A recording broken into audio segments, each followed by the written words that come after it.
புரியும் கதிரவனுக்கும் உழுது உழைக்கும் மாற்றுக்கும் அன்பு காட்டி இந்த நிகழ்வினை தொடங்கினோம்.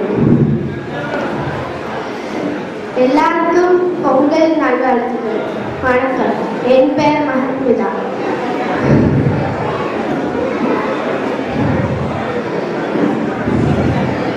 பொங்கல் பட்டிமன்றம் தொடங்கிறதுக்காக நான் திரு சந்தோஷ் மாமாவை இந்த மேடைக்கு அழைக்கிறேன்.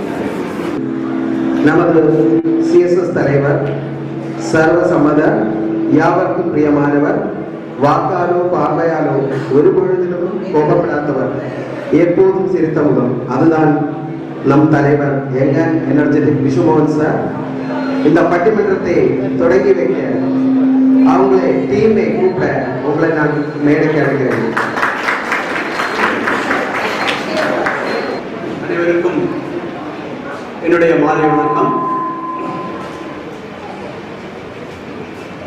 முதலாக எங்களது அழைப்பை ஏற்று இங்கு சிஎஸ்எஸ் ஹால் முழுவதும் நிரம்பி வைத்திருக்கிறது. இங்கு வருகை தந்து இந்த வைபவத்தை சிறப்பிக்க வருகை தந்தார் உங்கள் அனைவருக்கும் எனது சார்பிலும் சிஎஸ்எஸ் சேர்மன் சார்பிலும் முதலாக என்னுடைய நன்றியை கூறிக்கொள்கிறேன். நாங்கள் மூன்றாவது முறையாக இதை சார்ந்து எடுத்தவுடன் நமது சிஎஸ்எஸ் ஹாலில் ஏதாவது மக்களுக்கு செய்ய வேண்டும் என்ற எண்ணம் செயற்படுவதற்கு ஏற்பட்டது. முதலாக என்ன செய்யலாம் என்று ஆரம்பித்த பொழுது நமது கோவிலில் ஒரு பொம்மைக்குழு ஒன்று ஆரம்பிக்கலாம் என்று முடிவெடுத்தோம். அதன்படி கோவிலில் ஒரு பொம்மைக்குழு வைத்ததுடன் நமது தமிழர் கொண்டாடுவது போல் எல்லா வீட்டிலும் பொம்மைக்குழு வைத்து கொண்டாடுவது வழக்கம். அதுபோல் இங்கும் எல்லாரும் வீட்டிலே பொம்மை வைத்திருப்பதை நாம் அறிந்து அதற்கு ஒரு போட்டி என்ற முறையில் ஒன்றை நாங்கள் நடத்தி அதில் வெற்றி பெற்றவர்களுக்கு பரிசு கொடுக்க இருக்கிறோம். நமது இது கூற காரணம் என்னவென்றால் நமது அங்கத்தினர்கள் அவரவர்களுடைய ஒரு திறமையை வெளிக்காட்டுவதுதான் என்னுடைய முக்கிய நோக்கம் என்பதை நாங்கள் இங்கு கூறிக்கொள்கிறோம். அதன் முடிவாக நாங்கள் இங்கு கலை நிகழ்ச்சிகள் நடத்த முயற்சி எடுத்தோம். அப்பொழுது நாங்கள் எங்களது சேர்க்குழு மெசேஜில் யாராவது விருப்பப்பட்டால் இங்கு கலை நிகழ்ச்சிகள் நடத்தலாம் என்று வேண்டுகோள் விடுத்திருந்தோம். அதற்கு யாரும் முன்வரவில்லை. அதன்படி நாங்கள் வெளியிலிருந்து ஆணை கொண்டு வந்து சொற்பொழிவு நடத்த வேண்டிய ஒரு நிலைமை ஏற்பட்டது. இனி அந்த நிலைமை ஏற்படக்கூடாது என்ற இதில் நமது செயற்குழு இந்த பொங்கல் திருவிழாவிற்கு நமக்கு ஏதாவது வந்து செயற்பட வேண்டும் என்ற ஒரு இதை கொண்டு வந்தார்கள். அது என்ன எப்படி செய்ய வேண்டும் என்று ஆலோசித்த போது நமக்கு ஒரு பட்டிமன்றம் வைத்தால் நன்றாக இருக்கும் என்று கேட்டார்கள். இப்பட்டிமன்றத்திற்கு யார் யார் பேசுவார்கள் என்று கேட்ட பொழுது நமக்கு ஒரு ஆலோசனை அவங்க கூறினார்கள். நமக்கு இதற்கு முன்பாக நமது சகோதரி சூரியகுமார் ராதாகிருஷ்ணன் அவர்கள் நடத்தியிருக்கிறார்கள். நீங்கள் அவர்களை அணுகி அதற்குடைய முயற்சியை செய்யும்படி என்னிடம் கேட்டுக்கொண்டார்கள். அதன்படி நான் அவரிடம் அணுகி நமக்கு ஒரு பட்டிமன்றம் நடத்த வேண்டும், அதற்கு என்ன செய்யலாம் என்று கேட்ட பொழுது அவர்கள் நமது அங்கத்தினர்கள் ஒருபாடு பேச தயாராக இருக்கிறார்கள். நமக்கு அதிலே குறிப்பிட்ட 4-5 பேர் நமக்கு சரியாக தேர்ந்தெடுத்து நடத்தலாம் என்ற ஒரு அறிவுரை எங்களுக்கு கூறினார்கள். மேலும் அவர்கள் இதற்கு நல்ல ஒரு நடுவர் தேவை என்பதை அவர்களே எடுத்து நமது எஸ்பிஐ பேங்கில் இருந்து ஓய்வு பெற்ற திரு மணி அவர்களை நீங்கள் நடுவர்களாக நியமித்தால் நன்றாக செயல்படுவார்கள் என்றும் கூறினார்கள். அதன்படி நாங்கள் திரு மணி அவர்களை சந்தித்து இந்த காரியத்தை கூறியவுடன் அவர்கள் ஏகமனதாக மிகவும் சந்தோஷத்துடன் ஏற்று இதை நடத்த முன்வந்தார்கள்.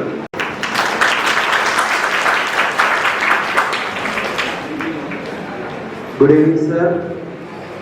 நடுவர் மணி சார் அவர்களை சமுதாயத்துக்கு அறிமுகம் தேவையில்லாத மனிதர். தெய்வத்திரு எஸ் ராமலிங்கம் பிள்ளை தெய்வத்திரு மீனாட்சி அம்மாளுக்கு மகனாக திருவனந்தபுரத்தில் பிறந்து மதுரையில் டிகிரி லெவல் முடித்து போஸ்ட் கிராஜுவேஷன் நமது திருவனந்தபுரத்திலே ஆர்ட்ஸ் காலேஜில் முடித்தார். SBI பேங்கில் 1983 ஆண்டு முதல் ஒபிஷியல் லைஃப் ஸ்டார்ட் பண்ணார். 2020 ஆண்டு அது வெற்றிகரமாக நிறைவு பண்ணிட்டு 38 வருடமாக அவர் ஒபிஷியல் லைஃபை கண்டினியூ பண்ணார். அதுக்கு பெரிய கையெழுத்து நம்ம கொடுக்கணும். அவர்களின் மனைவி திருமதி அஜிதா அவர்கள் கவர்மெண்ட் டீச்சராக வள்ளியூரில் பணியாற்றி வருகிறார். மகள் மீனு HR மேனேஜராகவும், மருமகன் Arun Ganesh chief manager Indian bank சென்னையில் ஒர்க் பண்றாங்க. மகன் ஸ்ரீராம் என்ஜினியராக TCS பணியாற்றுகிறார். இப்போது மணிசர் பிரேம் நகரில் வசித்து வருகிறார். நான் இன்னைக்கு முதையா தமிழ்ல மைக்ல பேசுறேன்னா அதுக்கு தைரியம் அவரு தான் கொடுத்தாரு. இவங்க ட்ரையல் எடுக்கும்போது நான் கேட்டேன், சார் என்ன ஒரு வாட்டி பேச வைங்கன்னு சொன்னேன். அவர் சொன்னார், நீ சும்மா பேசுடா, நீ கரெக்டா தான் பேசுறேன்னு சொன்னாரு. அவருக்கும் அவரோட சந்தோஷமான குடும்பத்திற்கும் நமது மகிழ்ச்சியை நன்றியை தெரிவித்துக் கொள்கிறேன். இன்றைய சூழ்நிலையில் மனதிற்கு மகிழ்ச்சியும் நிம்மதியும் தருவது பாசமா பணமா? உங்கள் வாத பிரதிவாதம் மிக ஆவலுடன் நாங்கள் கேட்க இருக்கிறோம். நடுவரே, நீங்களே உங்கள் டீமை பரிச்சயப்படுத்துமாறு கேட்கிறோம். நான் அவங்களை மேடைக்கு கூப்பிடுறேன். ஸ்ரீமதி சுபா ராமதாஸ்,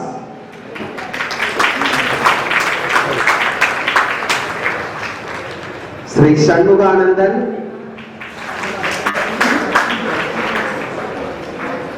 சங்கீதா ஆறுமுகம், திருமதி ஜெயலட்சுமி, திரு ராஜேஷ், திருமதி சுபா குருனா. தேங்க்யூ. நான் மைக்கு நடுவருக்கு ஹேண்ட் ஓவர் பண்றேன். நமக்கு எல்லாருக்கும் அவங்க பேச்சு கேட்கறதுக்காக இருக்கும்.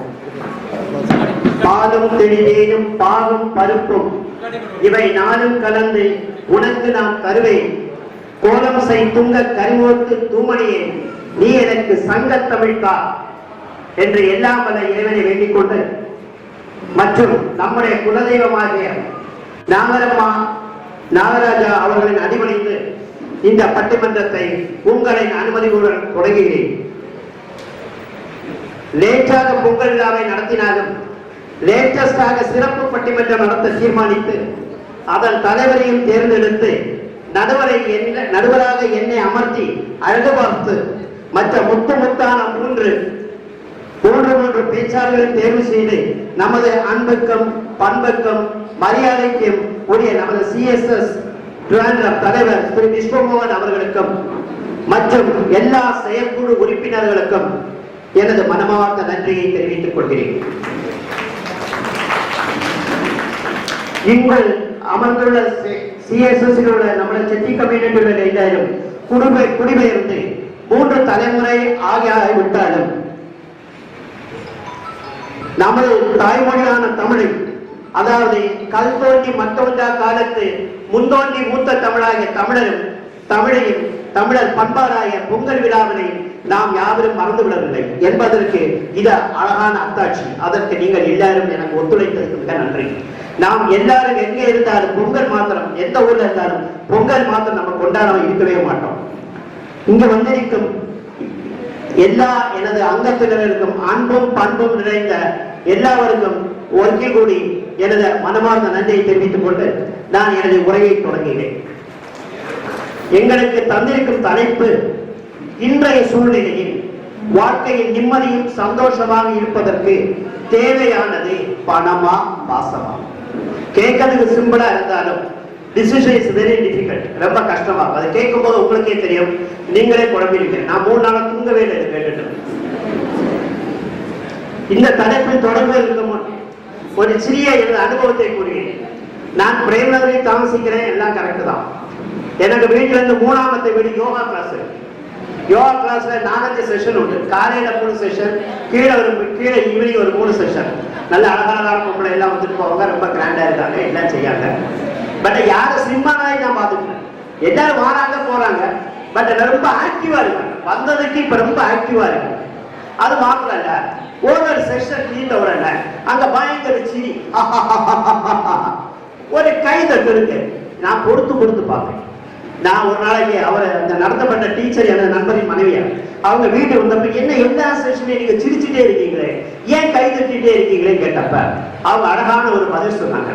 அதான் சிரிப்பு சொல்லப்பட்டது ஒரு லாஃபிங் தெரப்பியா, கை தட்டுறது சொல்றது ஒரு எனர்ஜி தெரப்பியா.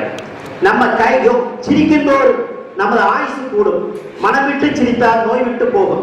அதனால நாங்க சில சிரிக்கிறோம், அதெல்லாம் ஆர்டிபிஷியல் சிரிக்கிறோம். அடுத்து கை தட்டுனா இந்த கையில உள்ள 2 நரம்புகளும் சேரும் போது இந்த உடல்ல உள்ள எல்லா ரத்தங்களும் காற்றுக்கு பம்பாகி மூளைக்கு பம்பாகி நம்மள ஆயுசு 5 வருஷம் கூடி கூடும்.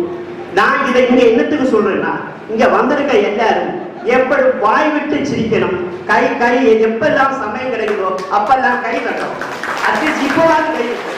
உங்களுக்கு ஆயுசு 5 வருஷம் கூடணும்னு எனக்கு ரொம்ப ஆசை, அதனாலதான் இங்க சொல்றேன். இதையும் கண்டுபிடிச்சது அமெரிக்கா. இது அமெரிக்கா சொல்லலாம் நீங்க தான் நம்புவீங்க, பட் யோகாவை கண்டுபிடிச்சது இந்தியா தான். நாங்க எல்லோரும் நாங்க இன்னைக்கு இருக்கப்பட்ட 6 பேரும் தூய தமிழில் பேச தெரியாவிட்டாலும் எங்களால் முடிந்த அளவு தமிழை நாங்கள் பேசுகிறோம்.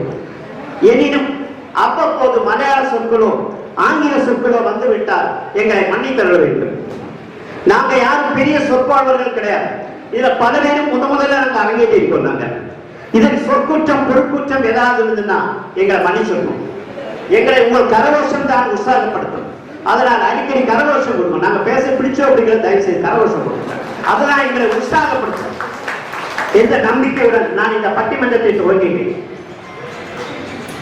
இந்த தலைப்புக்கு வரலாம். நமக்கு நிம்மதியும் சந்தோஷமும் வாழ்க்கையில் தருவது பணமா பாசமா? இதுதான் இன்றைக்கு தலைப்பு. இது எப்படி ஒரு 1-1.5 மணிக்கு போகும், 1.5 மணி நேரம் போகும். ரொம்ப அழகாக, ரொம்ப லாஸ்ட் 3 days ரொம்ப ஹார்ட் பண்ணிடுறாங்க. எனக்கு இவங்க கூட நின்று பேச முடியுமாங்கிறது இப்ப டவுட் ஆயிடும். நான் பல இடத்துல பேசினாரு. இந்த 6 பேர் நல்ல நல்ல முத்துக்களா இதை தேர்ந்தெடுத்த தலைவருக்கும் செயற்குழு உறுப்பினருக்கு எனது மனமார்ந்த நன்றி. பணமே என்று பணமே நமக்கு நிம்மதியும் சந்தோஷமும் தரும் என்பதில் எள்ளளவும் சந்தேகம் இல்லை என்று நமது இந்த வந்துள்ள 3 பேரில் முதலில் இன்ட்ரோடியூஸ் பண்றேன், முதலில் அறிமுகம் செய்கிறேன். முதலில் மிஸ்டர் T.S. ராஜேஷ் ஒரு பிரைவேட் கம்பெனியில் மிகச்சிறந்த மார்க்கெட்டிங் மேனேஜர். பேச தெரிந்தாலும் மார்க்கெட்டிங் மேனேஜர் ஆகும். அப்படிப்பட்ட மார்க்கெட்டிங் மேனேஜராக ஒய்ஃப் கலா, அவங்க ஒரு காலேஜ் லெக்சரர், மேக்ஸ் டிபார்ட்மெண்ட். பையன் ரித்விக், அன்புக்கும் ஆஸ்திக்கும் உள்ள ஒரே ஒரு பையன். எனக்கு தெரிஞ்சு இது எப்படி தெரியாது. பையன் ரித்விக். இவரை போலவே சுறுசுறுப்பும் திறமையானவும் உள்ள சந்தோஷமான சிறிய குடும்பம். அடுத்தபடியாக மிஸ்டர் சுபா குருநாத், இவங்களும் ஒரு கணக்கு டீச்சர் தான். கணக்கு மனக்கணக்கும் தெரியும், நல்ல பணக்கணக்கும் தெரியும். அதனாலதான் இவங்க பணம் வந்து உட்கார்ந்துருக்காங்க. இவங்க கணவர் குருநாத் ஒரு சதன் ரயில்வேல நல்ல வேலையில் இருக்கிறார். மகள் கேரளா வாட்டர் அத்தாரிட்டியில் இன்ஜினியர். மகள் ICR லைன் ஸ்டூடெண்ட். நல்ல ரொம்ப கெட்டிக்கார பண்ண only merit will get in ICR. அதனால் இவ்வளவு நல்ல அழகான அருமையான அமைதியான குடும்பம். அதனால என்றாலும் எங்களுக்கு பணமே சந்தோஷத்தை தருகிறது என்று பேச வந்துள்ளார். அவர்களின் அணித்தலைவி ஸ்ரீமதி ஜெயலட்சுமி, அவரும் டீச்சர் தான். இங்க நம்ம கம்யூனிட்டி டீச்சர்ஸ் கூடி போச்சு. என ஒய்ஃபு டீச்சர். அதனால பல விருதுகளை பெற்றவர். கவி திலகம், கவி பாரதி, பாரத சேவா சமாஜ் விருது என 15க்கும் மேற்பட்ட விருதுகளை பெற்றுள்ளார். அவர் தந்த லிஸ்ட பேசுனா எனக்கு இப்ப சமயம் கிடையாது. பட்டமன்ற சீட்டுவோம், அவ்வளவு பெரிய ஆளாகும். இந்த மாதிரி ஒரு ஆள் கிடைச்சா நம்ம சமுதாயத்துக்கு மிகப்பெரிய வெற்றி. கணவர் மனு பிரசாத் ஒரு பிரைவேட் கம்பெனியில் இருக்கிறாரு. 3 முத்தான குழந்தைகள். அடுத்தபடியாக பணம் என்னடா பணம், குணம்தான் நிரந்தரம். பணம் இன்னைக்கு வரும், நாளைக்கு போகும். പക്ഷെ எனக்கு குணம், நான் கடைசி காலம் வரைக்கும் எனக்கு எங்க கூட தான் இருக்கும். எங்க தலைமுறைக்கும் என்னை பத்தி தான் பேசுவாங்க, பணத்துக்காரனை பத்தி யாருமே பேச மாட்டாங்க அப்படின்னு சொல்லி இந்த 3 பேர் வந்திருக்காங்க. முதலில் சங்கீத ஆரம்பம். ஸ்ரீ ஹோம் மேக்கர், வீட்டு தலைவி. மிகவும் யதார்த்தமாக சாந்தமாக சிரிக்க சிரிக்க பேசுவார். அவர் பேச்சை கேட்கும்போது உங்களுக்கே பிடிக்கும். கணவர் ஆரம்பம் ஒரு பிசினஸ் மேக்னெட். 2 குழந்தைகள். மகன் இன்ஃபோசிஸ்ல வேலை பார்க்கிறாரு, கேம்பஸ் ஃபீல்ட்ல கிடைச்சாரு. மகள் ஸ்டூடெண்ட், காலேஜ் ஸ்டூடெண்ட். அடுத்ததாக மிஸ்டர் சண்முகானந்தர், இஸ் எலக்ட்ரிக்கல் கான்ட்ராக்டர். அவரை பற்றி இந்த கூட்டத்துக்கு நம்ம சொல்ல தேவையே இல்லை. இங்க உள்ள எல்லா கமிட்டியும் மெம்பர் அவர் தான். அவர் ஒரு சமூக சேவகராக. இவரை பத்தி சொன்னா 24/7 அவைலபிள். உங்களுக்கு யாருக்கு என்ன பிரச்சனை இருந்தாலும் அவரை கூப்பிட்டா போதும். அவர் எல்லாம் தீர்த்து தரப்பட்ட நல்ல பரந்த மனப்பான்மை உள்ளவர். இவர் மனைவி விஜயலட்சுமி, 2 குழந்தைகள். மூத்த பெண் கல்யாணமாகி சென்னையில் உள்ளார். 2வது பையன் college student, engineering college student. கடைசியாக நமது அணித்தலைவி திருமதி சுபா ராமதாஸ். சுபா ராமதாஸை பத்தி நான் சொன்னா உங்களுக்கு பிடிக்கும். நல்ல ஒரு பேச்சாளர். எந்த டாபிக் கொடுத்தாலும் எத்தனை மணி நேரமாக பேசுவார். டாபிக் இல்லாம அதங்காட்டும் கூட பேசப்பட்டவராக. நல்ல குவாலிபிகேஷன், MA நல்ல குவாலிபிகேஷன் இருந்தாலும் வேலை கிடைத்தாலும் பணம் என்னடா பணம் ஒண்ணு வேண்டாம், எனக்கு பாசமான ஹஸ்பண்டோடு கூட பிள்ளைகளோடு கூட இருக்கணும்னு சொல்லிட்டு அந்த கிடைத்த நல்ல ஒரு வேலை, காலேஜ் வேலையை விட்டுவிட்டு சிரேகமாக இங்க பிரைமரி வீடு கட்டி அம்மா அப்பா மாமியார் 2 குழந்தைகளோடு கூட சந்தோஷமா இருக்கிறார். இவருக்கு மூத்த மகள் மதுரை தியாகராஜா காலேஜில் MBA ஸ்டூடெண்ட்ஸ், 2வது மகள் அமிர்தா காலேஜ் ஸ்டூடெண்ட்ஸ். நம்முடைய தலைப்பு நான் ஒருக்கி மூடி உங்களுக்கு ஞாபகப்படுத்துகிறேன். இன்றைய சூழ்நிலையில் வாழ்க்கையில் நிம்மதியும் சந்தோஷமாக இருப்பதற்கு தேவையானது பணமா பாசமா? அதற்கு முன் இப்பணம் பற்றி பேசுவதற்கு பாசம் இல்லை என்று நினைத்து விடாதீர்கள். இவரும் பாசக்கார பிள்ளைகள். இப்பாசம் என்று செல்வதற்கு பணம் தேவையில்லை என்று விசாரித்து விடாதீர்கள். இதெல்லாம் நாங்கள் சவுண்டு பார்க்கலாம். இதை யாரும் தவறாக நினைத்துக் கொள்ளக்கூடாது. இந்த 6 பேருக்கு தேவையான பணமும் உண்டு, பாசமும் உண்டு. ஆனாலும் எங்களுக்கு எங்களது பணம் தான் சந்தோஷத்தையும் நிம்மதியும் கொடுக்கிறது என்று இந்த 3 பேரும் பணம் இருந்தாலும் அது தேவைக்கு அதிகமானால் கெடுதலை செய்யும். அதனால் பணத்தை காட்டிலும் பாசம் தான் எங்களுக்கு பெரியது என்று, அதுதான் எங்களுக்கு நிம்மதியும் சந்தோஷமும் தருகிறது என்று இந்த 3 பேரும் வந்துள்ளார்கள். முதலில் பணமே நமக்கு நம் நிம்மதியை தருகிறது, சந்தோஷத்தை தருகிறது என்று பேச எனது அன்பு தம்பி திரு TS அவர்களை வருக வருக என்று வரவேற்கிறேன். பொங்கல் நல்வாழ்த்துக்கள்.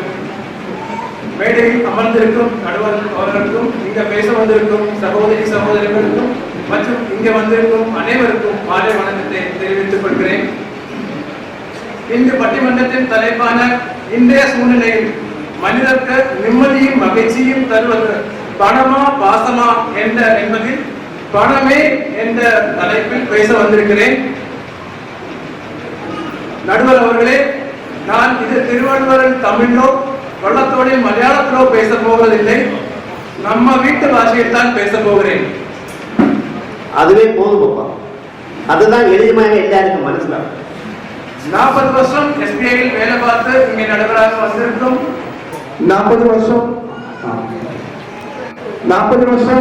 SBIயில் வேலை பார்த்து இங்கே நடுவராக வந்திருக்கும் ஸ்ரீ மணி அவர்களுக்கு ஒரு வார்த்தையை சொல்லி ஆரம்பிக்கலாம் என்று நினைக்கிறேன். நடுவர் ஸ்ரீ மணி அவர்களே, மணி தான் முக்கியம். MONEY.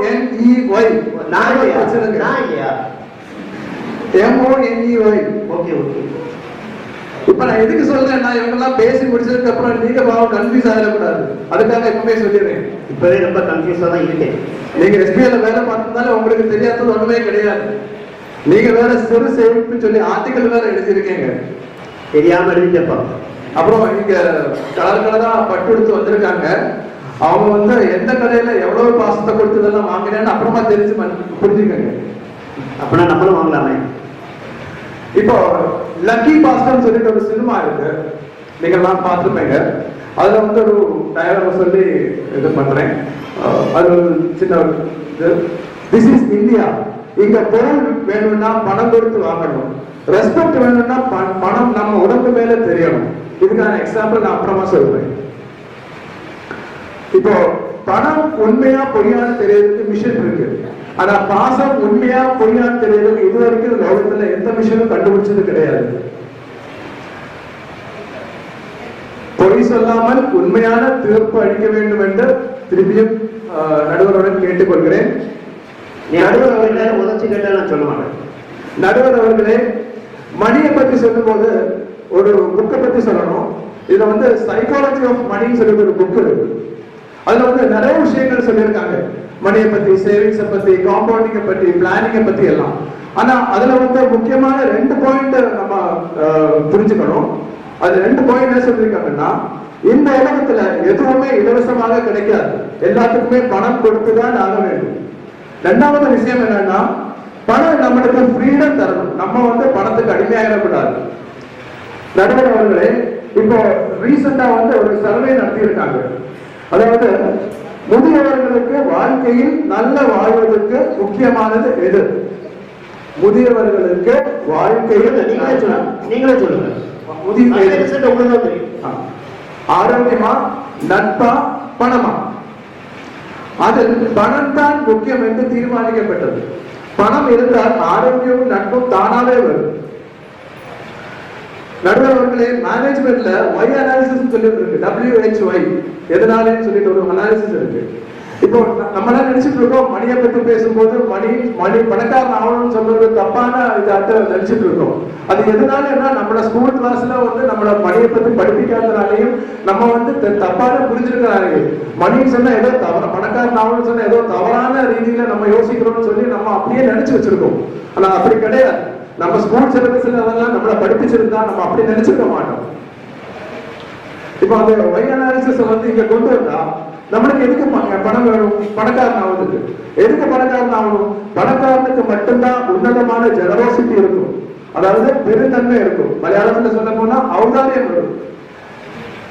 அது இல்லாம பணக்காரனுக்கு மட்டும்தான் ஷேரிங் மென்டாலிட்டி இருக்கும். If you want to support others, you should have money. பணக்காரனுக்கு ஷேரிங் மென்டாலிட்டி உண்டாகும், பாசக்காரனுக்கு கேரிங் மென்டாலிட்டி வருவாங்க. நடுவர் அவர்களே, நம்ம பணத்தால் அடுத்தவங்களுக்கு என்ன உதவி பண்ண முடியும் என்பதுதான் பார்க்க வேண்டும். கடினமான உழைப்பாடு நியாயமான ரீதியில் சம்பாதிச்ச பணம் மூலம் பணமுள்ள ஒரு மனிதனை உருவாக்க முடியும். பணமுள்ள மனிதன்மார் அவங்க சேர்ந்துதான் ஒரு பணமுள்ள சமூகம் உருவாக்க முடியும். அந்த பணமுள்ள சமூகம் மட்டும்தான் அந்த பணமுள்ள நாடா உருவாக்க முடியும். இந்தியா வந்து ஒரு டெவலப்டு கண்ட்ரியாட்டு மாறணும்னா நம்ம வந்து பணமுள்ள நாடா மாறணும். பணமுள்ள நாடா மாறினதுக்கு அப்புறம் நம்ம பணக்காரனாக நிற்கக்கூடாது. நம்ம வந்து நம்ம செய்ய வேண்டிய வேலையை நம்ம பண்ணணும். நம்ம பணக்காரனாகி நம்மளை சேர்ந்திருக்கிறவங்களையும் பணக்காரனாக்கி ஒரு நாடே பணக்காரன் ஆயிட்டா மட்டும்தான் நம்ம பிள்ளைங்க வந்து வேலைக்காகவும் படிப்புக்காகவும் US UK சொல்லி அங்க போக வேண்டிய தேவையில்லை. இங்கே அவங்களுக்கு இதெல்லாம் பண்ணலாம். நடுவர் அவர்களே, இந்தியாவில் ஒரு பிரபலமான பிசினஸ் கம்யூனிட்டி இருக்கு. அது எதுன்னு கேட்டாச்சுன்னா ஒரு ஜெயின் கம்யூனிட்டி. குஜராத் இல்லையா? குஜராத், கரெக்ட். அந்த ஜெயின் கம்யூனிட்டி அவங்க என்ன பண்றாங்கன்னா நிறைய டைமண்ட் பாலிஷிங் ஃபேக்டரிஸ் வச்சிருக்காங்க. அப்போ வந்து இது எப்படி ஒரு கம்யூனிட்டி மட்டும் நல்லா பணக்கார கம்யூனிட்டியா மாறிட்டு இருக்குன்னு சொல்லிட்டு ஒரு ஆராய்ச்சி பண்றாங்க. அப்பதான் அவங்க ரிசர்ச் பண்ணி கண்டுபிடிச்சாங்க, இந்த கம்யூனிட்டிக்கு ஷேரிங் மென்டாலிட்டி இருக்கு. அதாவது நீ தோத்தாதான் நான் ஜெயிப்பேன் கிடையாது, நானும் ஜெயிக்கணும் நீனும் ஜெயிக்கணும். அது வந்து ஒரு வின் வின் சிச்சுவேஷன். சோ நிறைய விஷயங்கள் இருக்கு. அதுல வந்து குறிப்பான இந்த ஒரு விஷயம் ஆனதுனாலதான் அந்த ஜெயின் கம்யூனிட்டி இந்தியாவிலேயே பணக்கான கம்யூனிட்டியா இருக்குது. இப்ப அவங்க என்ன பண்றாங்கன்னா, ஒரு ஜெயின் ஆளு வந்து ஒரு கம்பெனி ஆரம்பிச்சா அந்த கம்பெனில வந்து வேலை கொடுத்துட்டு வந்து அவங்களோட மாமா மச்சான் ரிலேட்டிவ்ஸுக்கு வேலை கொடுப்பாங்க. மாமா மச்சான்னா பாசோட அந்த வேலை கொடுத்து அவங்க கொஞ்ச நாள் அந்த வேலை பார்த்துட்டு கொஞ்ச நாள் கழிஞ்சு அடுத்த ஒரு கம்பெனி ஆரம்பிப்பாங்க. அந்த கம்பெனிக்கு ஃபண்டிங் பண்றது இவன் தான் இருக்கும். சோ அப்படிப்பட்ட மனசு கொஞ்ச நாள் கழிஞ்சு அவன் வேற கம்பெனி ஆரம்பிப்பாங்க. அப்படி சோ அப்படி ஒரு கம்யூனிட்டியே டெவலப் ஆயிருக்கு. இது வந்து ஒரு மைண்ட் செட். நம்மளும் அந்த மைண்ட் செட், நம்மளோட மைண்ட் செட்டும் அதுபடி மாறிக்கொள்ளணும். அடிப்படையோட செட்டியாரை இவங்க சொல்ல போலதான் ஜெயின் கம்யூனிட்டி போலதான் ஒரு குடும்பத்துல ஒரு ஆள் நல்லா அவங்க எல்லாரையும் தூக்கி விடுவாங்க. அதை நம்மளும் பண்ணணும்.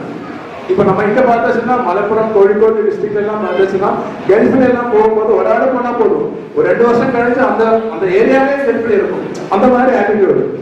இப்ப நம்மளுக்கு வந்து we need to adopt good things. நம்ம வந்து இது மாதிரி நல்ல விஷயங்களை நம்ம அடாப்ட் பண்ணணும். பேசிக்கலி நம்மளும் ஒரு பிசினஸ் ஃபேமிலி தான். இப்ப நம்மளோட 3rd ஜெனரேஷன் வந்து பிசினஸுக்கு வரணும். அப்ப அதுக்கு என்ன பண்ணணும்னா, நம்ம வந்து பிசினஸ் முடிச்சதுக்கு அப்புறம் நம்ம வீட்டுக்கு வரும்போது சந்தோஷமா இருக்கணும். சந்தோஷமா இருக்கும்போது பிள்ளைங்க நினைக்கும், ஓகே பிசினஸ் பண்ணாலும் சந்தோஷமா இருக்கணும்னு நினைக்கும். சோ அந்த ஒரு சூழ்நிலையை நம்ம கொண்டு வரணும்.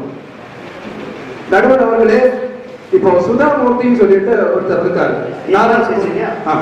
நாராயணமூர்த்தியோட ஒய்ஃப். அவங்க வந்து கல்யாணம் கழிச்சு போகும்போது அவங்க அம்மா சொல்லி கொடுத்தாங்க, நீ வந்து உன்னோட பணத்துல இருந்து கொஞ்சம் பைசா வந்து சேவ் பண்ணி வச்சிருக்கணும்.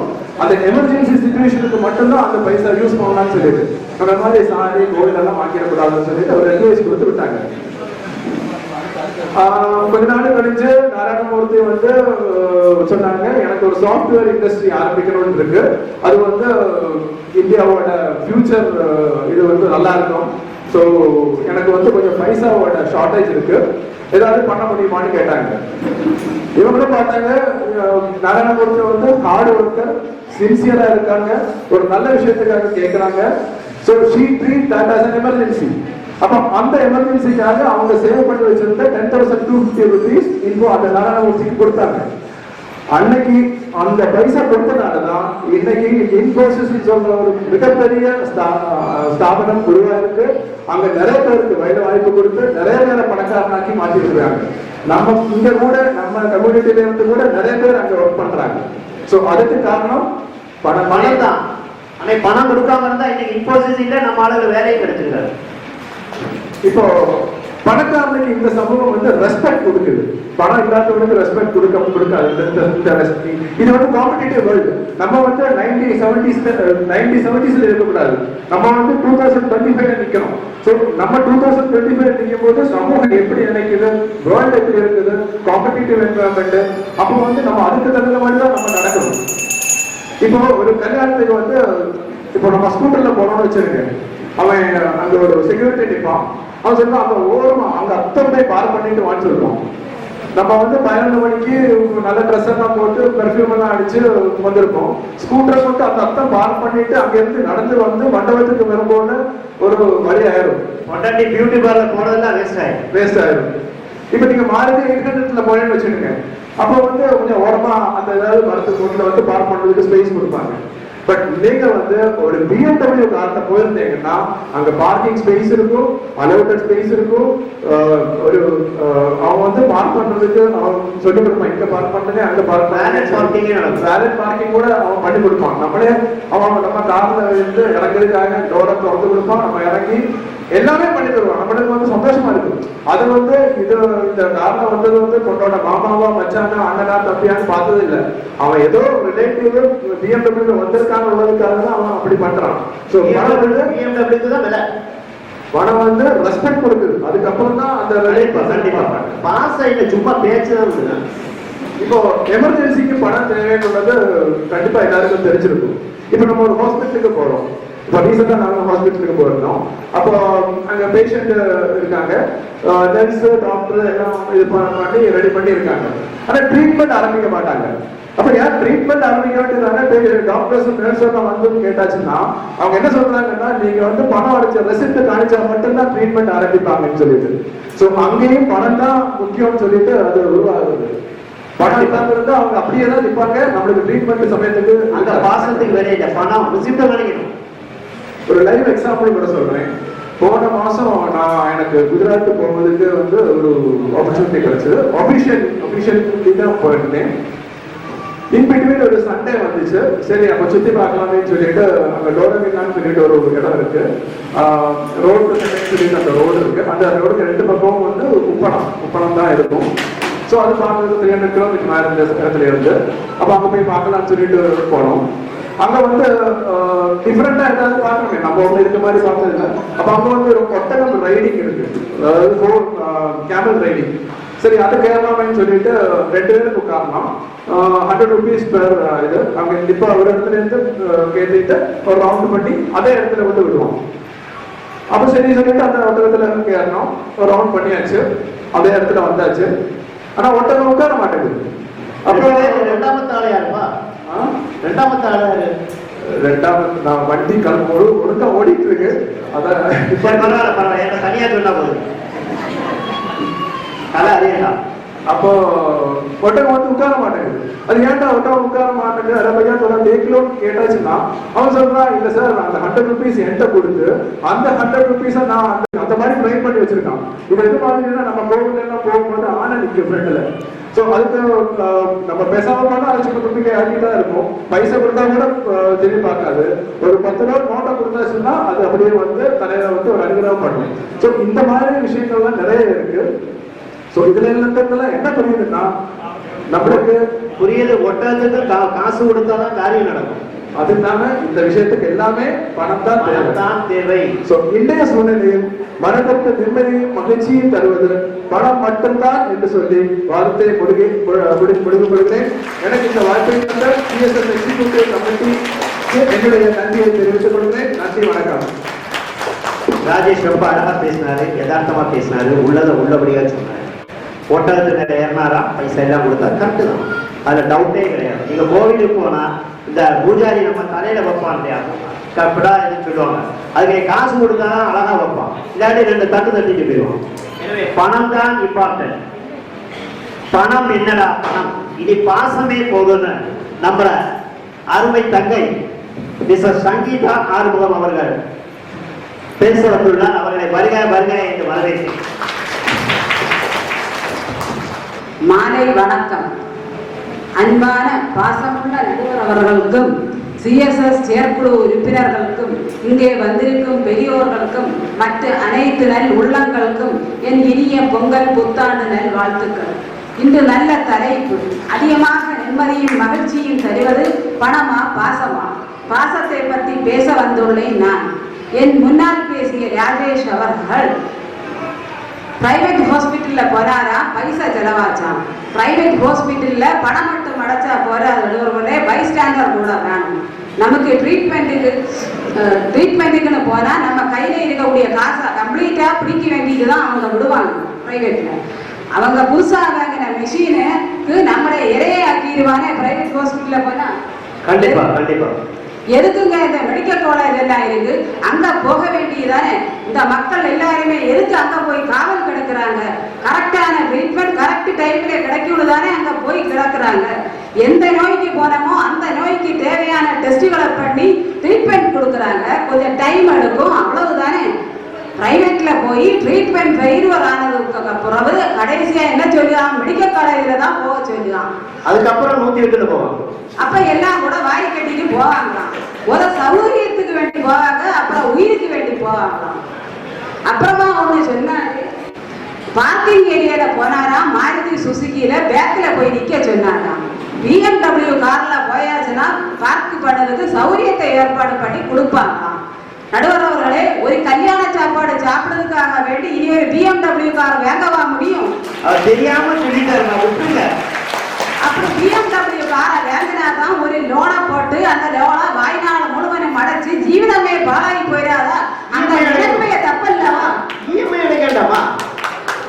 நடுவர் அவர்களே, விலைவாசி அதிகமாக இருக்கும் இந்த காலகட்டத்தில் காலத்தை கடத்தி விடணுமானால் வரவுக்கேற்ற மாதிரி செலவு செய்யணும். அந்த காலத்தில் காசை உருவாக்குவதற்கு வழிகள் குறைவாக இருந்தது என்றாலும் நிம்மதியும் மகிழ்ச்சியும் பாசவுமாகத்தான் வாழ்ந்தார்கள். இன்று காசை உருவாக்குவதற்கு நேர்வழிகள் நிறைய இருக்கு. நேர்வழியிலே காசை உருவாக்கினால் நிம்மதியும் மகிழ்ச்சியுமாக வாழலாம். நடுவர் அவர்களே, பணம் பணம்னு சொல்லியாலே பணத்தை வச்சு உங்களுக்கு யாரையாவது அளக்க முடியுமா? இன்று ஏழையா இருப்பான் ஒருத்தன், அவன் உழைப்பாளியா இருந்தா உழைச்சி 4 காசை சம்பாதிப்பான். ஏழையா இருந்த போது அவனை நீங்க கேள்வி பண்ணினா அவன் சம்பாதிச்ச பிறகு நீங்க கேட்ட கேள்விக்கு வேல்யூ இல்லாம போயிடுமே. அதான் யாரையுமே இழிவாக பார்க்கப்படாது. பணத்தை வச்சு உங்களுக்கு யாரையும் தூக்கி பார்க்கப்படாது. நடுவர் அவர்களே, அவன் பாசம் உள்ளவனா, நேர்மை உள்ளவனா, யாருக்கும் எந்த கெடுதல் செய்யாதவனா, உண்மையா இருக்கானா, இதைத்தாங்க நீங்க தூக்கி பார்க்கணும். பாசமா இருக்கானா? எங்கேயுமே பாசம் தான் பெருசு. நடுவர் அவர்களே, ஒரு காலகட்டத்தில் கூட்டு குடும்பமாக இருந்த நாமெல்லாம் இன்று அணு குடும்பமாக மாறி போறோம். அதனால் ஒட்டு உறவு இது எல்லாமே குறைஞ்சு போய்விட்டது. தாத்தா பாட்டி சித்தப்பா பெரியப்பா மாமா அத்தை இந்த உற்றோர் உறவினர்களுடைய பாசம் எல்லாமே குறைந்து போய்விட்டது. நடுவர் அவர்களே, கூட்டு குடும்பத்தை நம்ம மிஸ் பண்ணிட்டோமே. எல்லாத்துக்குமே காரணம் இந்த பணம் தான். நடுவர் அவர்களே, நம்ம எல்லாருமே பாசமாக இருக்கணும். நடுவர் அவர்களே, அந்த காலத்தில் ஆளுகளுக்கு 4 காசுக்கும் இருக்க வீட்டுக்கு ரொம்ப கஷ்டப்பட்டு இருந்த காலம். ஆனால் ஒண்ணு மட்டும் ரொம்ப மகிழ்ச்சியாக இருந்தது. அதுதான் மகிழ்ச்சி, நிறைவா இருந்தது. எல்லாருமே சேர்ந்து பாசத்தோட சாப்பாடு சாப்பிட்ட காலம். அவங்களுடைய பொழுதுபோக்கு என்னன்னு தெரியுமா? சாயங்காலம் ஆயாச்சுன்னா உற்றோர் உறவினர்கள் எல்லாருமே ஒரு இடத்தில் ஒத்துக்கூடி பேசுவாங்களாம். அதில் அன்னன்னைக்கு உள்ள விசேஷங்களை பேசுவாங்களாம். இன்னைக்கு அப்படி இல்லை. சீரியல் பார்க்கலாமா? அதுவே அவங்களுக்கு கிடைக்கக்கூடிய மிகப்பெரிய மகிழ்ச்சி தான் ரொம்ப பெருசு நடுவர் அவர்களே. அந்த பாசத்தின் மகிழ்ச்சியிலே இருக்கும் உறவுகள் ஒன்றுமே கண்ணுக்கு தெரியாமல் வாழ்ந்து காலத்தை கடத்தி விட்டார்கள் நம்ம முதியோர்கள். சாப்பாடே சீரன் இன்று இடைதெல்லாம் கிடைக்கும். நம்ம குழந்தைகளுக்கு பாசம்னா என்னதுன்னு தெரியுமா? நம்ம குழந்தைகளுக்கு பாசம்னா என்னதுன்னு தெரியும்னா நம்ம குடும்பத்தின் சார்பாக விசேஷங்கள் வரும்போது அழைச்சிட்டு போகணும். குழந்தைகளை பாசம்னா என்னதுன்னு தெரிய வச்சு கொடுக்கணும். நம்ம உற்றோர் உறவினர்களுடைய பாசம் என்னதுன்னு அவங்களுக்கு நம்ம சொல்லி கொடுக்கணும் நண்பர்களே. நம்ம தாய்நாடு உறவினர்களுடைய பாசத்துக்கு இம்பார்ட்டன்ஸ் கொடுத்த நாடாக்கம் நடுவர்களே. அதுக்கு ஒரு நகைச்சுவையை கேளுங்கள். ஒரு இந்தியாக்காரன் ஒரு இங்கிலீஷ்காரன் சொன்னானா நான் என் தாத்தாவுடைய தாத்தாருன்னு ஆராய்ச்சி பண்ணிட்டு இருக்கேன். அதுக்கு இங்கிலீஷ்காரன் சொன்னானா நான் என் தகப்பனார் யாருன்னு ஆராய்ச்சி பண்ணிட்டு இருக்கேன். எப்படி இருக்கு? நமக்கெல்லாம் மினிமம் 3 தலைமுறை ரொம்ப நல்லாவே தெரியும். 3 அதுக்கு மேலே தெரியும். இது அழகான பாயிண்ட் பாசத்துக்கு. நடுவர் அவர்களே, ஒரு குழந்தையோட அம்மா வேலைக்கு போறாங்க. 50,000 ரூபாய் சம்பளம். அப்பாவும் வேலைக்கு போறாரு. குழந்தை அம்மாட்ட கேட்டுச்சான், அம்மா பீரோச்சாவிய நம்ம வேலைக்காரி அம்மாட்ட கொடுக்கட்டுமான்னு. அதுக்கு அம்மா சொன்னாங்களாம், பீரோல எவ்வளவு பணம் இருக்கு, எவ்வளவு நகை இருக்கு, இதை கொடுக்க முடியாதுன்னு. குழந்தை கேட்டுச்சா, அம்மா ஏடிஎம் கார்டை வேலைக்காரி அம்மாட்ட கொடுக்கட்டுமான்னு. அதுக்கு அம்மா சொன்னாங்களாம், பீரோச்சாவியும் கொடுக்க முடியாது, ஏடிஎம் கார்டும் கொடுக்க முடியாதுன்னு. அப்ப குழந்தை கேட்டுச்சா, அம்மா பீரோச்சாவியும் கொடுக்க முடியாது, ஏடிஎம் கார்டும் கொடுக்க முடியாதுன்னு சொல்லியே அம்மா, ஆனா என்ன மட்டும் டெய்லி அந்த வேலைக்காரி அம்மாட்ட விட்டுட்டு போறேன் அம்மா, ஏடிஎம் கார்டோடையும் பீரோச்சாவியோடையுமா நான் குறைந்து போறேன். அப்படி குழந்தை கேட்டுச்சா. சார், குழந்தைக்கு என்ன சார் தேவை? பணமா பாசமா? பாசம் தான் தேவை. இந்த பாசம் கிட்டாம வளர்ந்த இந்த குழந்தை வளர்ந்து வலுதாகி வேலையாகி வாழும் போது அவங்களுக்கு வேலைக்கு போண்டாமா அவள் என்ன செய்வா? நம்ம வயசான அம்மாவையும் அப்பாவையும் முதியோர் இல்லத்துல தான் கொண்டு போய் விடுவாங்க. அதுதான் இந்த காலத்தில் நடந்து கொண்டிருக்கிறது. வேலைக்காரியை விட்டு போனாங்க.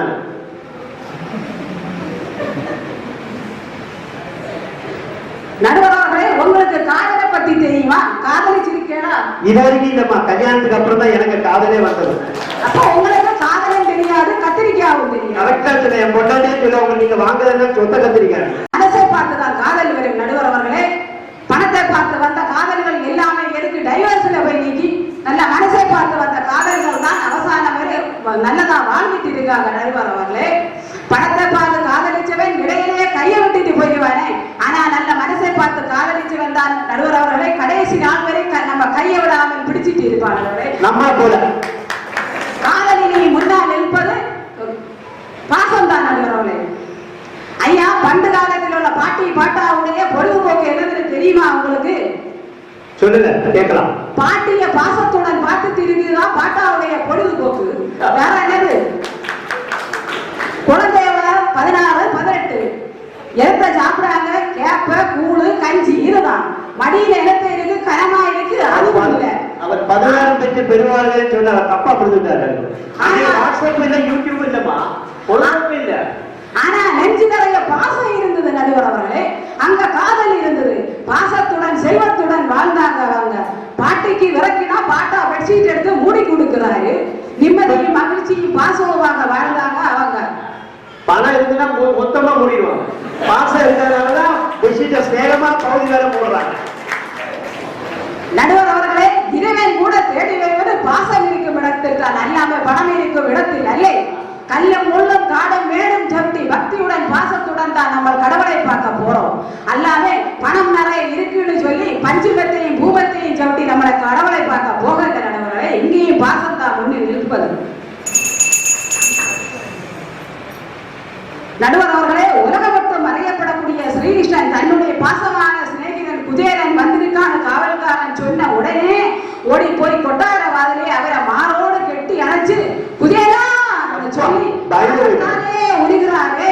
குஜேலன் அனுப்பு துணியோட தான் வந்திருக்காரு. அவரே ஸ்ரீகிருஷ்ணன் பாசத்தாலே சீகரிச்சு கால கழுவி தன் உடையாலே பாசத்தாலே தொடக்கிறாரே. அப்புறம் பாசத்துடன் குஜேலனுடைய மடியில உள்ள 2 மணி அவரே சாப்பிடுறாரு.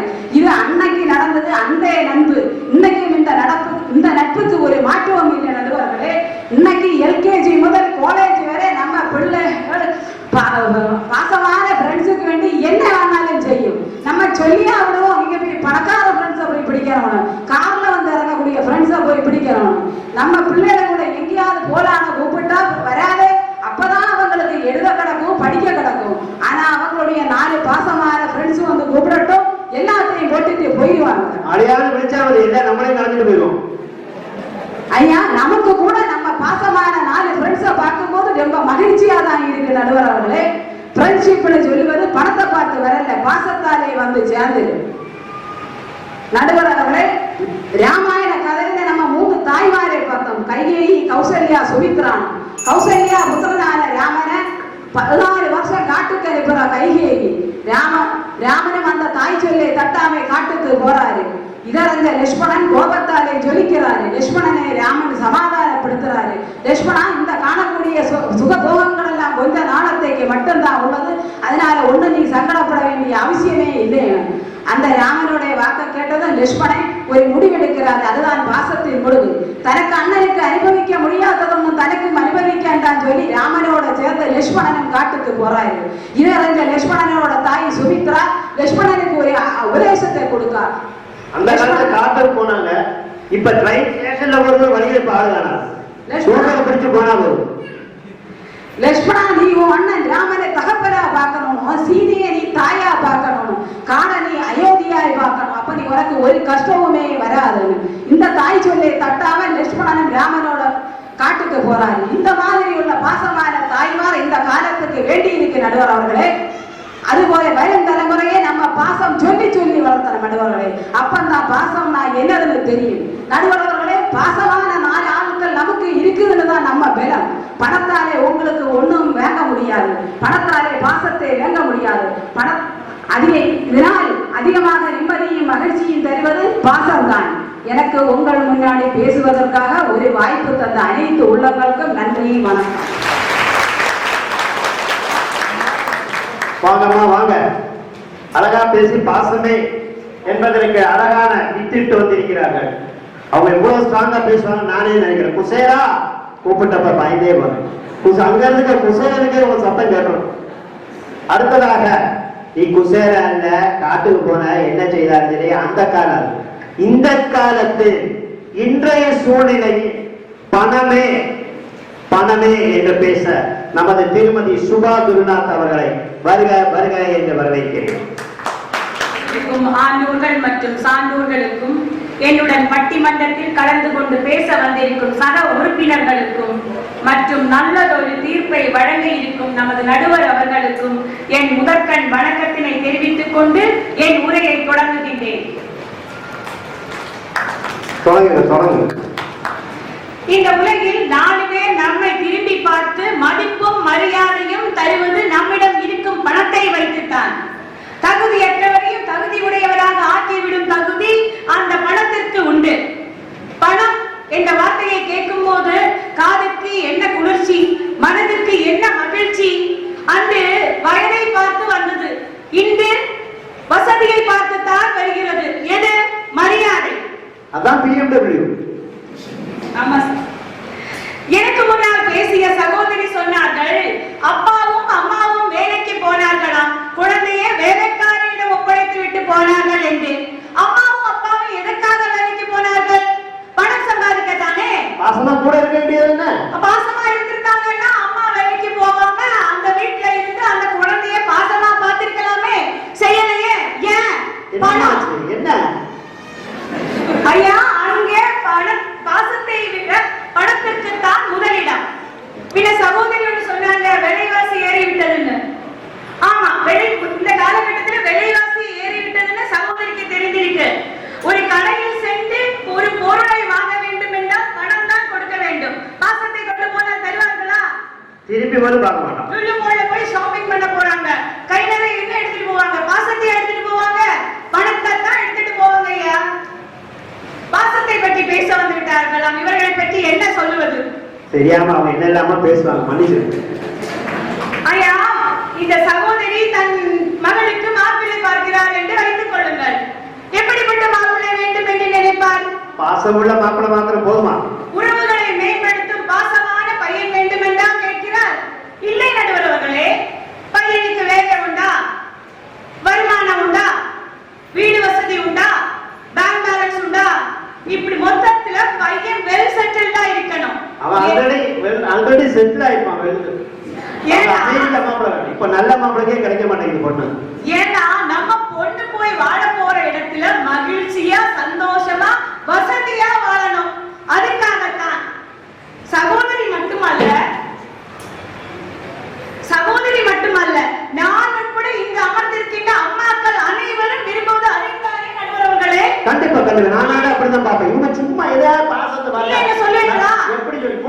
நாங்க கேட்டா இது ஒண்ணுமே இல்லை. அப்படி சொல்லுங்க.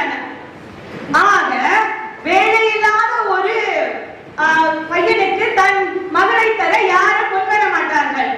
பாசத்தை வைத்து 3 வேளை சாப்பிட முடியுமா? முடியாதுல்ல. ஆக இங்கு பாசத்தோட அளவை நிர்ணயிப்பது பணம் தான் நண்பர்களே. கண்டிப்பா கண்டிப்பா. அந்த காலத்துல எல்லாம் கல்யாணம் சொன்னா உறவினர்கள் எல்லாம் 2 நாள் முன்னாடி வீட்டுக்கு வந்து நம்ம குழந்தைகளை எல்லாம் திருநீர் பூசி ஆசீர்வாதம் பண்ணி எல்லா வேலைகளையும் எடுத்து போட்டு செய்வாங்க. அது அந்த காலம். இப்ப கல்யாணத்துக்கு வந்தாலே பெருசுமா. இந்த காலம் அப்படியா? இவங்க கல்யாணத்துக்கு வந்து நம்ம மேடைய அதாவது நம்ம அலங்கரிச்சு தந்தாலே போது. உறவினர்கள் வந்து நம்ம சபையை அலங்கரித்து தருவதே பெரிய விஷயமா. நேர மண்டபத்துக்கு வந்துட்டாங்க. இதுல நம்ம கிட்ட பணம் காசு எதுவும் இல்லைன்னு சொல்லிட்டு நம்ம எல்லா பொறுப்புகளையும் அவங்க கிட்ட ஒப்படைச்சோடு வைங்க. நம்ம உறவினர்கள் இருந்த இடம் தெரியாம தெரிச்சு ஓடிப்பாங்க ஐயா. ததாஸ்து. அதோட தீது. பணம் படைத்த வீட்டிலே வந்ததெல்லாம் சொந்தம், பணமில்லாத மனிதனுக்கு சொந்தம் கூட துன்பம்.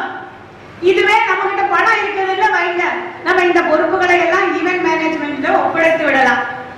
அவங்களும் நமக்கு என்ன தேவையோ அந்த எல்லாத்தையும் நல்ல சிறப்பா செஞ்சு தருவாங்க. இதுல ஈவென்ட் மேனேஜ்மெண்ட்ல நம்ம ஒப்படைப்பது உறவு வேண்டாம் என்பதற்காக அல்ல, உறவினர்களை கஷ்டப்படுத்த வேண்டாம் அதுக்காக தான். இதைத்தான் உறவினர்களும் விரும்புவார்கள் ஐயா. எனக்கு ஒரு சின்ன சந்தேகம். இந்த ஈவென்ட் மேனேஜ்மெண்ட் கல்யாணத்துக்கு வைக்கிறீங்க, நம்ம தலைமுறையில மாவிடிப்பு மறுவீடுக்கு அவங்க வருவாங்களா? அப்ப மாமன் மச்சான் தானே வேணும் நமக்கு. தேவைன்னா நம்ம அதுவும் வச்சுக்கலாங்க ஐயா. ஏன்னா உறவினர்களை கஷ்டப்படுத்த வேண்டாமே. அது சரி, அதுவும் அப்படி வழியுதா ஐயா? பணம் எங்கே அதிகமாக இருக்கிறதோ அங்கே தான் பாசமும் அதிகமாக இருக்கும். நடுவர் அவர்களே, பிறப்பிலிருந்து இறப்பு வரை நம்முடைய வாழ்க்கையை மகிழ்ச்சியாக வாழ செய்வது பணமே. ஒரு குழந்தை பிறந்ததிலிருந்து அதை ஸ்கூல்ல சேர்த்து, காலேஜ்ல சேர்த்து, மேரேஜ், இப்படி எல்லாவற்றுக்கும் தேவை பணம். ஐயா, ஒரு 3 வயசு குழந்தை அத ஸ்கூல்ல சேர்க்கணும்னா தேவை பணம். நம்ம சாதாரண ஸ்கூல்ல சேர்ப்போமா? கவர்மெண்ட் ஸ்கூல்லயா சேர்க்கோம்? இல்லையே. நல்ல பிரைவேட் ஸ்கூல் இல்லையே. ட்ரோண்டோ சிட்டில எந்த ஸ்கூல் டாப்னு வைப்போம், அங்க கொண்டு போய் தான் சேர்க்கணும்னு நம்ம நினைக்கிறோம். அது ஐசிஐசிஐ ஏத்த மட்டும் வரை சேர்க்க மாட்டாங்க. டாப் ஸ்கூல்ல சும்மா அட்மிஷன் தருவாங்களா? துட்டு கொடுக்கணும். காசு பணம், துட்டு, மணி துட்டு கொடுத்தாதான் அட்மிஷன் ஐயா. அங்கே போய் பாசத்தை பேச முடியுமா? அங்கே பாசத்திற்கு விலை இல்லை. பாசத்தை பார்த்தா பாதரவோடு பார்க்க முடியாது. பணத்திற்கு தான் மதிப்பு ஐயா. குழந்தைங்க 12th ஸ்டாண்டர்ட் போயிட்டாங்கன்னு வைங்க, பேரண்ட்ஸ் பெற்றோர்களுக்கு எல்லாம் ஒரே டென்ஷன், எந்த டியூஷன்ல கொண்டு போய் சேர்க்கணும்.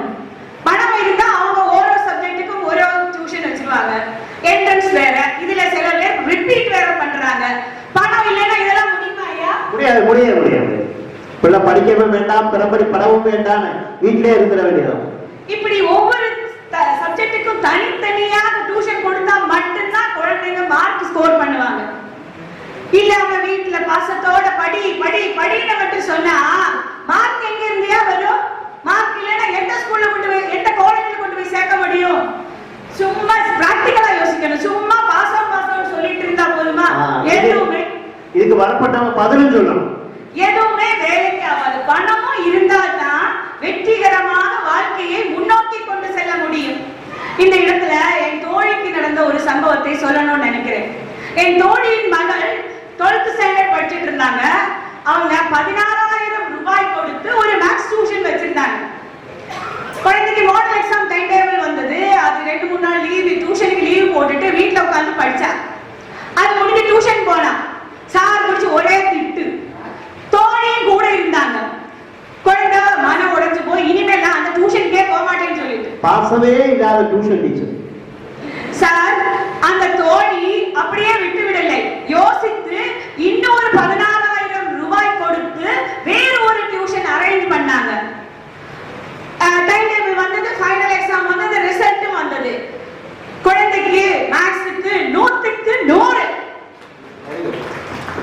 ஐயா, அன்னைக்கு அந்த தாயிடம் பணம் இருந்ததால் மட்டும் தான் அவர் இன்னொரு டியூஷன் வைக்க முடிஞ்சது. அந்த பாசத்தோடு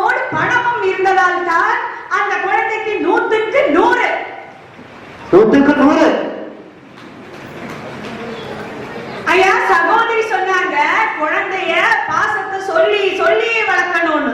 பாசத்தை சொன்னா மட்டும் பிள்ளை புரிஞ்சுக்குமா? புரியாது. இப்போ நம்ம ஒரு சொந்தக்கார வீட்டுக்கு போறோம்னு வைங்க, அங்க சின்ன குழந்தைகள்லாம் இருக்கு.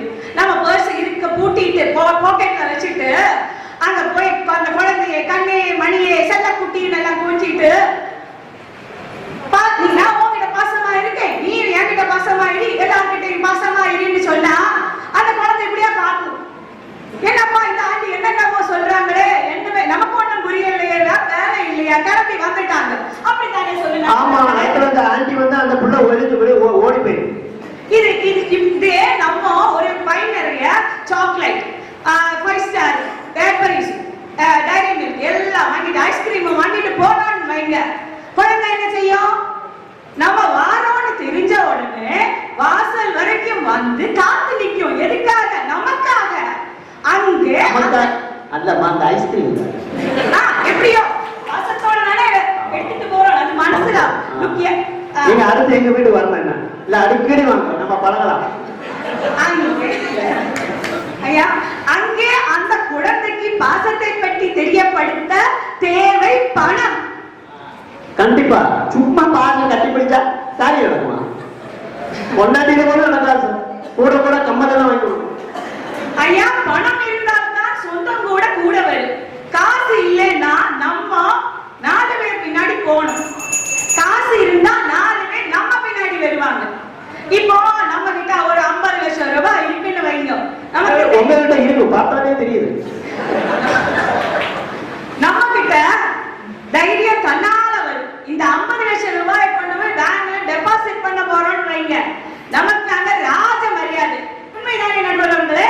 அது கண்டிப்பா. நோங்க இருக்கப்பட்டவங்க அவங்கதான் திரும்பி பார்க்க மாட்டாங்க. நம்மளிடம் 50 லட்சம் ரூபாய் இருக்குன்னு வைங்க, நமக்கு தெரியும் அடுத்த வருடம் நம்மளிடம் எவ்வளவு ரூபாய் பணம் இருக்கிறது நமக்கு சொல்ல முடியும். ஆனா அடுத்த வருடம் நம்ம கூட எத்தனை சொந்த பந்தங்கள் இருக்குன்னு சொல்ல முடியுமா? பறந்து போயிடும், ஒரு வயது காணாது.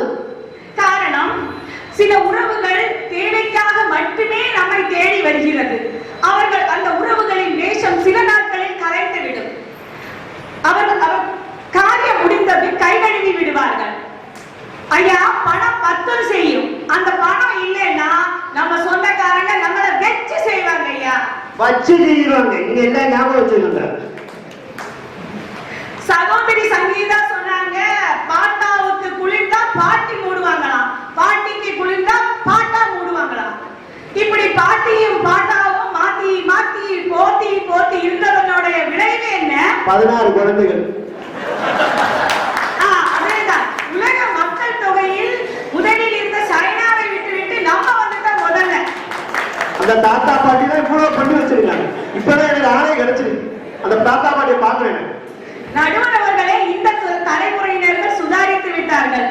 அவர்களுக்கு பணத்தின் தேவை புரிந்து விட்டது. பணத்தை தேட வேண்டும் என்று நினைத்தார்கள்.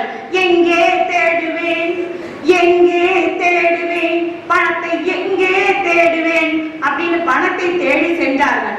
அப்படி இல்லைன்னு வைங்க, பணம் இல்லாம பெத்த பிள்ளைக்கு கஞ்சி ஊத்த முடியாத நிலைமை ஆயிருக்குமே. ஐயா, கண்டிப்பா. நீங்க பேசுங்க, அழகா பேசுங்க. குடும்பத்தில் கணவனிடம் பணம் இருந்தால்தான் மதிப்பும் மரியாதை. புன்னகை கொடுத்தால் மட்டும் போதுமா? மனைவிக்கு பொன்னகை கொடுத்தால் தான் குடும்பத்தில் மகிழ்ச்சி. அது பொன்னகை கொஞ்சம் குறைஞ்சிடக்கூடாது, நல்ல பொன்னகையே இருக்கணும். பணமில்லாத வாழ்க்கை முள்ளில்லாத கடிகாரம் போன்றது. அது ஓடினாலும் பயனில்லை, ஓடாவிட்டாலும் பயனில்லை. நம்முடைய மகிழ்ச்சியை தீர்மானிப்பது பணம் மட்டுமே. இந்த உலகம் உன்னை தூக்கி வைத்து ஆடுவதையும் தூக்கி எரிந்து வீசுவதையும் நிர்ணயிப்பது உன் குணம் அல்ல, நீ வைத்திருக்கும் பணம். பௌர்ணமியின் ஆயில்யா என்ற கையெழுத்து பத்திரிகையில் இந்த வாரம் வெளியிட்ட 7வது இதழில் சீஃப் கெஸ்டாக வந்த நமது நடுவர் அவர்கள் மிக அருமையாக சேமிப்பை பற்றி ஒரு கட்டுரை எழுதியிருந்தார். தெரியாம எழுதிட்டோமா? இப்படியெல்லாம் நடக்கும், எனக்கு எப்படி தெரியும்? ஐயா, பணத்தின் தேவையை தெளிவாக தெரிந்து வைத்திருக்கும் நம் நடுவர் அவர்கள் இன்றைய சூழ்நிலையில் மனதிற்கு நிம்மதியும் மகிழ்ச்சியும் தருவது பணமே பணமே என்ற நல்லதொரு தீர்ப்பை வழங்கி நல்குவார் என்று சொல்லி என்னுடைய உரையை முடித்துக் கொள்கிறேன். நன்றி, வணக்கம்.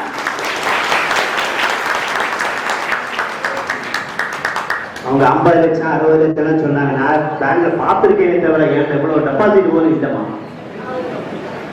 அடுத்ததாக பாசமே 50 லட்சம் எல்லாம் ஓட்ட இருக்கட்டும். பாசம் இருந்தாலும் அது பிரயோஜனம் உண்டு. இதாட்டி பணம் நிறைய இருந்தாலும் டேஞ்சர் ஆகும். இப்ப எல்லாருக்கும் தெரிஞ்சு போச்சு. இதால் பாசமே என்று 4வது நமது அருமைமிகு தம்பி திரு சண்முகானந்தனை வருக என்று வரவேற்றுக் கொள்கிறேன். பாசத்திற்குரிய நடுவர் அவர்களே, சிஎஸ்எஸ் செயற்குழு உறுப்பினர்களே, மன்றத்திலும் அரங்கிலும் அமர்ந்திருக்கும் உறவுகளே, நண்பர்களே, அனைவருக்கும் வணக்கம். நடுவர்களே, இன்று நான் பேச வந்திருப்பது பணத்தின் கோரப்பிடியில் சிக்கி தவிக்கும் பாசத்தை பற்றி.